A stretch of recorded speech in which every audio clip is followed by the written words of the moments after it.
Straight ahead on 12 News. But every call is different for each and every person. Brooklyn Park Police cadets bring more diversity to the job. Then, the challenge of caring for loved ones with autism. Sometimes you just need to sleep. Sometimes you want to be able to go out for dinner. How expanded respite care can help. But first, putting heads together to design a neighborhood look for light rail. 12 News starts right now. Hello everyone, and thanks for joining us. Light rail transit isn't expected to begin running through Brooklyn Park until 2021, but planners are designing the look of West Broadway Avenue where the trains will run. Delane Cleveland joins us now with more on that. Delane?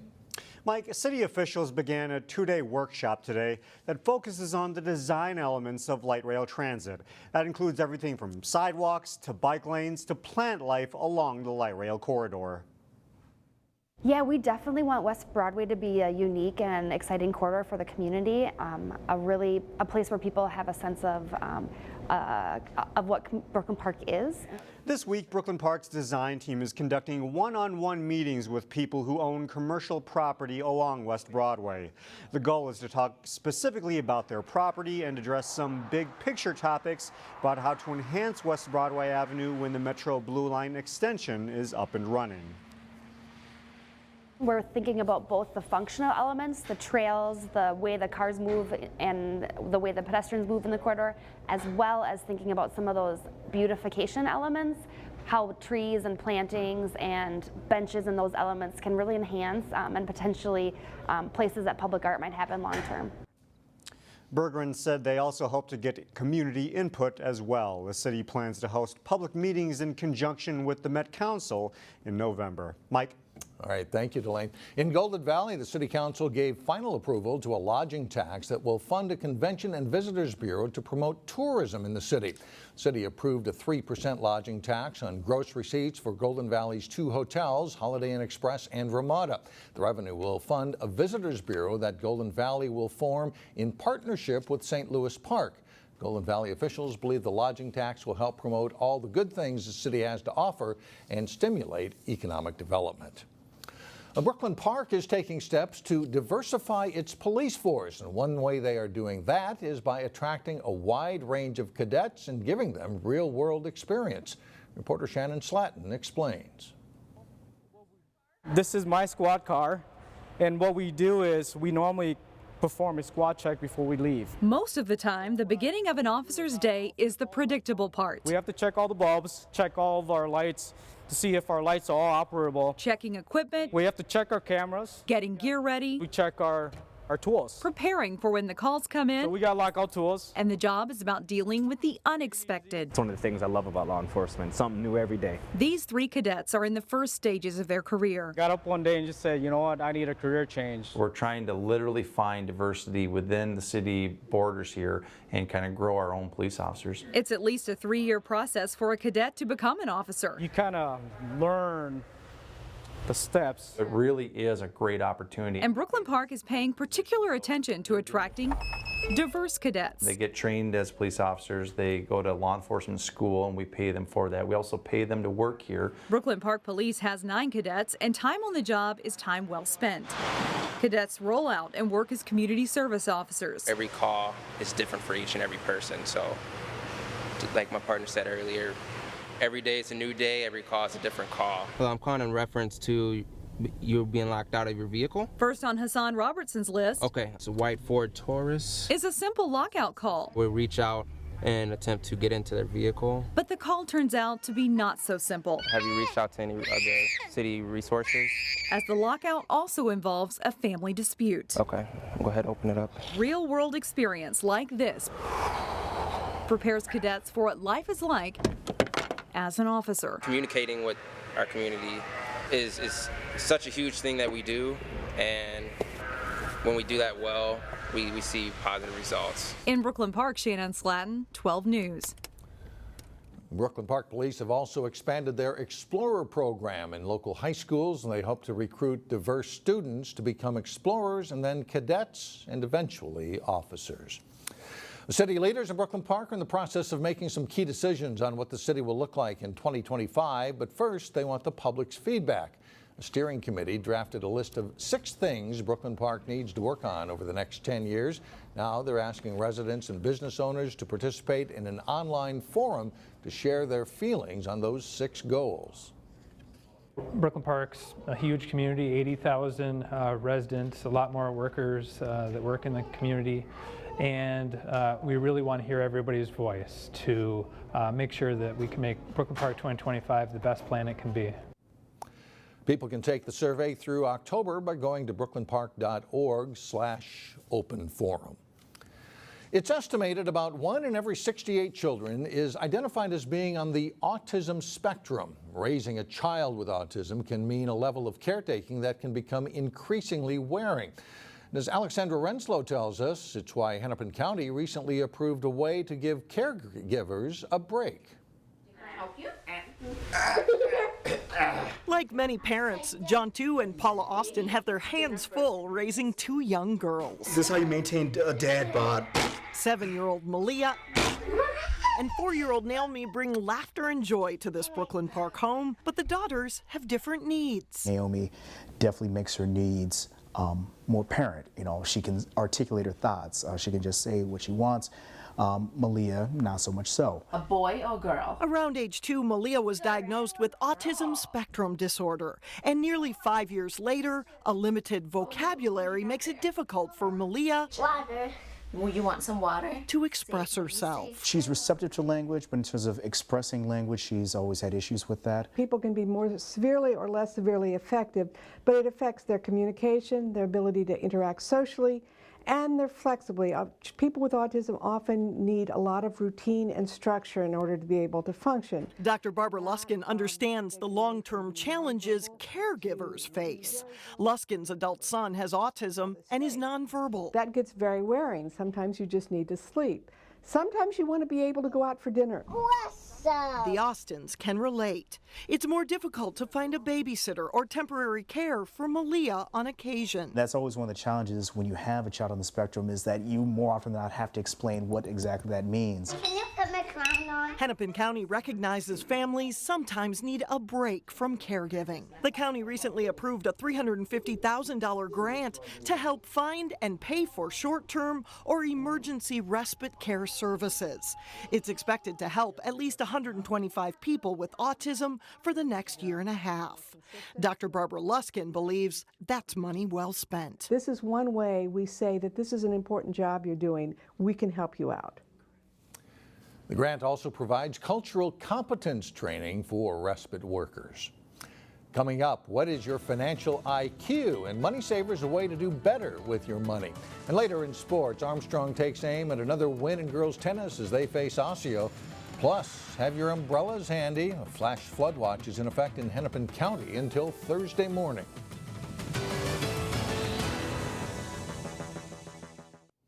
A Federal Reserve study says nearly half of American households would struggle to come up with $400 in an emergency.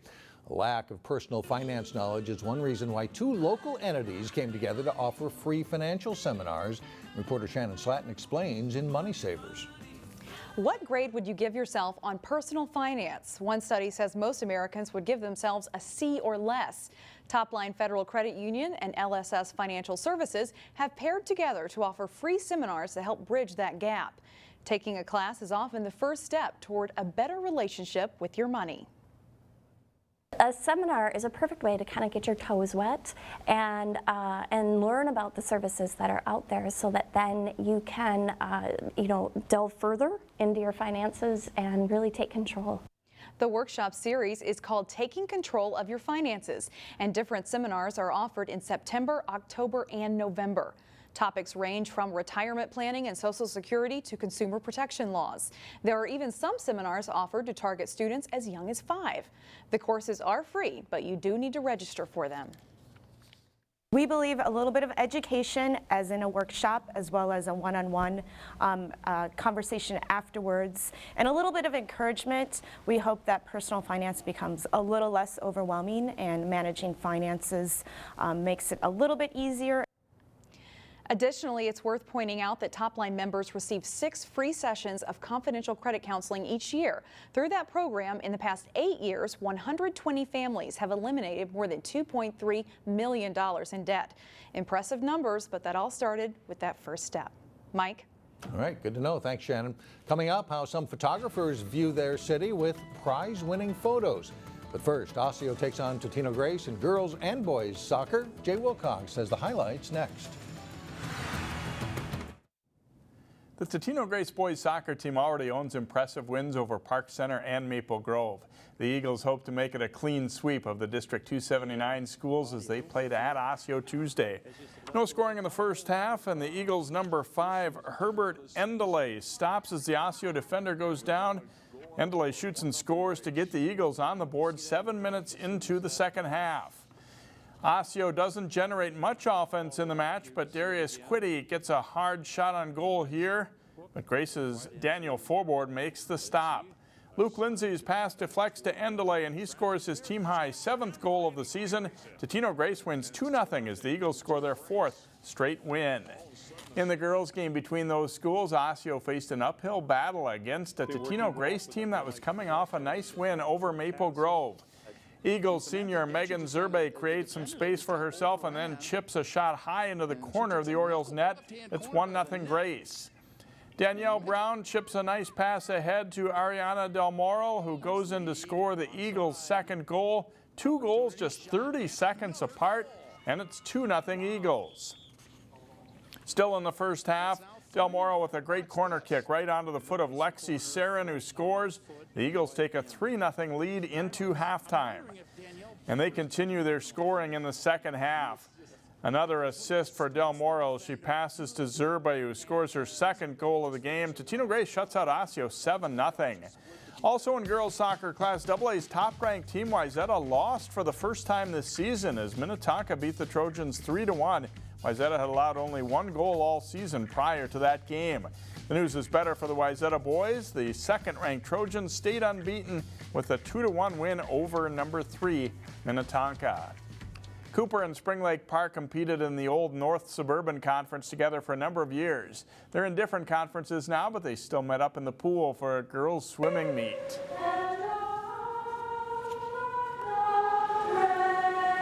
Cooper swimmers handling the national anthem in the 200 freestyle. Supriya Patel of Spring Lake Park wins. It's a good battle for 2nd. Olivia Jones of the Panthers edges Cooper's Eliza Schmidt. In the 200 IM, the top spot goes to Allison Wilcox, no relation, of Spring Lake Park. After another Panther is 2nd, 3rd place goes to Claire Stromberg of Cooper. In the 100 free, Cami Stokowski of Spring Lake Park wins, with Jones placing 2nd and Cooper's Sophia Bertosi swimming to 3rd. Spring Lake Park wins the meet 94-67. The Armstrong girls tennis team has had a pretty solid season. The Falcons had won 7 of their past 9 matches coming into their home contest against Osseo. At 1 doubles, Caitlin Moe serves for Armstrong, setting up a smash winner for Lizzie Van Heest. The Falcons duo wins in straight sets. Number 1 singles, Anna Zeltinger for Osseo, Nicole Schnesko for Armstrong. Zeltinger to the net for the volley winner. Later, Schnesko serving, and she steps up for the big forehand winner and goes on to win the match in straight sets. At number 2 singles, Armstrong's Mallory Lithern cracks a nice cross-court backhand on her way to victory. 3rd singles, Mallory Cornea serving for Osseo, Danny Sorensen in the far court for Armstrong. Sorensen drops the forehand winner just inside the baseline. On her way to a 6-1, 6-2 win, the Falcons win the match 6-1. Also in girls tennis, the top 2 teams in the Class A rankings met up in Golden Valley. Number 1 Blake down number 2 Breck 6-1. It's Breck's first loss to a Class A team this season. We have some pretty strong volleyball in the area this fall, and that's reflected in this week's top 10 polls. In Class 3A, Egan is number 1 and Lakeville South number 2, and then it's 3 local squads. Champlain Park is 3rd, Hopkins 4th, and Wayzata 5th. Prior Lake, Lakeville North, Shakopee, North St. Paul, and Blaine round out the top 10. In the smallest class, Bethlehem Academy is number 1, followed by Tracy Milroy Ballatin and Mabel Canton. Heritage Christian Academy of Maple Grove is rated at number 5 in Class A's. So a lot of good volleyball to look at this year, Mike. Very good. Thanks a lot, Jay. You bet. In Local Vote 2016, we look at a legislative race in Golden Valley that's a repeat of a matchup 2 years ago. DFL incumbent Mike Freiberg is running for a third term in office in District 45B. He faces Republican Alma Wetzker, who also ran in 2014. Hello, I'm Mike Freiberg, and I've been the state representative for all or parts of Crystal, Golden Valley, New Hope, and Robbinsdale for 4 years. I grew up in our area and am a Robbinsdale Schools parent. During my first term in the House, the legislature balanced the budget, created all-day kindergarten, and froze college tuition. Unfortunately, the legislature was not as productive during my second term, with party leadership in the House unwilling to compromise on key issues. Yet in spite of these shortcomings, I was able to get several laws passed that will help residents and organizations in our district, and I was named a Legislator of Distinction by the Minnesota League of Cities for the 4th year in a row. I hope to earn your support in the coming months so that I can continue to put my experience to use to help our communities. I'm Alma Wetzker. I'm running for office because we need something different. We need a representative that respects constitutional rights for all people, even renters. We need a representative from the suburbs that does not always vote with Minneapolis. We need a lot fewer people that tell us what we need. For real. That's what I'm about. I believe that government is not the place for a narrow majority to ram through an agenda. It is where people can get together and agree on the needs of what we all desire. Not everyone gets everything, but we fund the roads and schools. There are things like personal liberty that cannot be compromised, but we can certainly agree on many things. This is my home. I want for government to work better. Thursday, we begin looking at City Hall elections starting in Robbinsdale. And we'll be right back with some winning shots of Maple Grove in just a moment. Well, finally, why should kids have all the fun? That's what one of the winners of Maple Grove's Moments Photography Contest was wondering.